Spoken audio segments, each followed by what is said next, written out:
দেখুন, এটি অত্যন্ত আনন্দের খবর।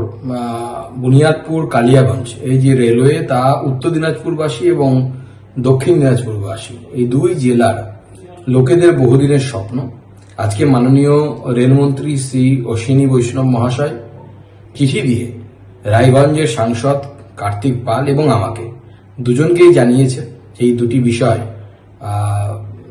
যে এক, কালিয়াগঞ্জ এবং বুনিয়াদপুরের মধ্যে জমি অধিগ্রহণের কাজ খুব শীঘ্রই শুরু হবে, অর্থাৎ কেন্দ্র সরকার রেল মন্ত্রক এতে টাকার ব্যবস্থা করেছে এবং তার মাধ্যমে আগামী দিনে এই রেলপথ বাস্তবায়িত হবে।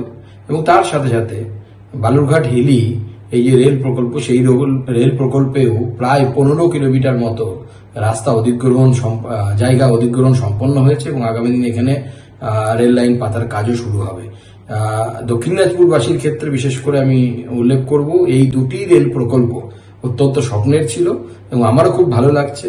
এবং আমি এ বিষয়ে আমাদের রায়গঞ্জের যিনি সাংসদ কার্তিক পাল, তার ভূমিকা অত্যন্ত সদর্থক ছিল। সেও বহুবার প্রচেষ্টা করেছে, আমার সাথে মাননীয় রেলমন্ত্রীর সাথে দেখা করেছে এবং মাননীয় অশ্বিনী বৈষ্ণবকে আরো একবার ধন্যবাদ জানাই এবং জেলাবাসীকে অভিনন্দন জানাই।